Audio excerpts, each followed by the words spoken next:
Sorry. देखिए, assertion reason का question है दिसंबर 2025 का, कंप्यूटर सिस्टम आर्किटेक्चर का। थ्रूपुट समझते हैं क्या होता है। जब भी पाइपलाइन की बात होती है तो सीपीयू का जो थ्रूपुट होता है वो हमेशा इम्प्रूव होता है, बेटर होता है। तो असर्शन तो ट्रू है। अब थ्रूपुट क्या होता है? Instruction complete per unit time.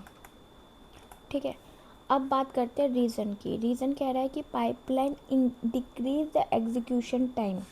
अगर पाइपलाइन के साथ आप किसी भी इंस्ट्रक्शन पे काम करोगे तो वो डिक्रीज़ करेगा।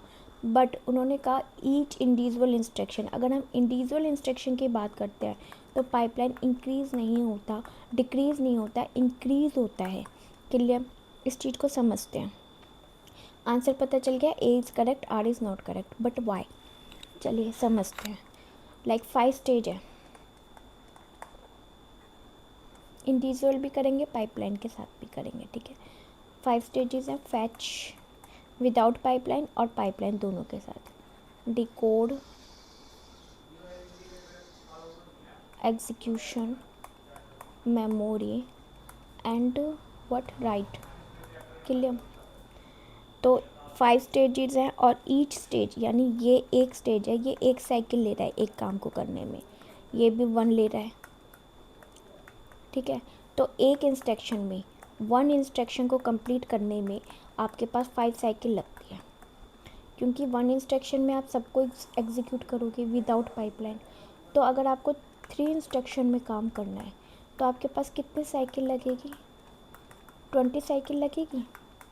यह है विदाउट पाइपलाइन, विदाउट पाइपलाइन।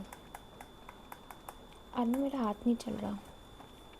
अब विद पाइपलाइन की अगर हम बात करें, विद पाइपलाइन की, तो काम कैसे होएगा?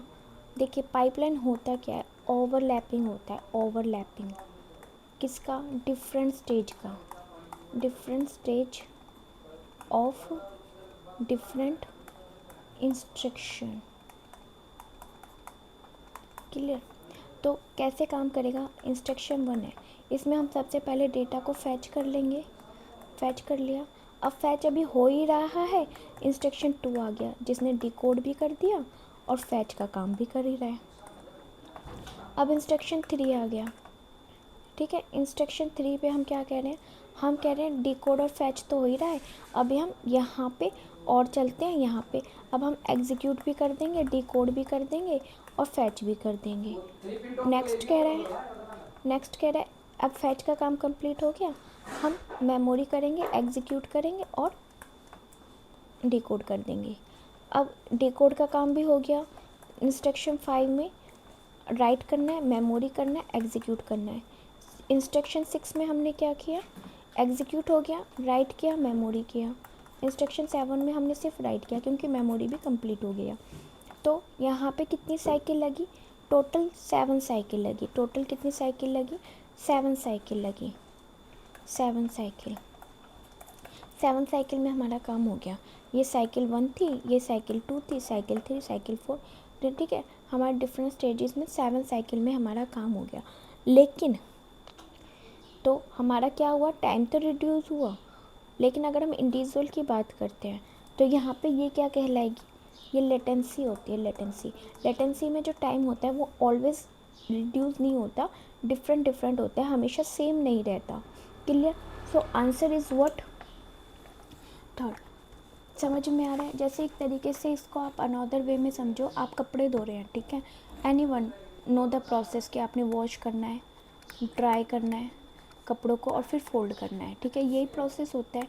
अब मान लो आपका फर्स्ट टर्म के कपड़े हैं, ये फर्स्ट टर्म के, ठीक है, ये टर्म है, फर्स्ट टर्म के आपके ये कपड़े हैं, इसमें 30 मिनट लगे, नेक्स्ट में भी 30 मिनट लगे और फोल्ड में भी 30 मिनट लगे। तो फर्स्ट टर्म में सॉरी,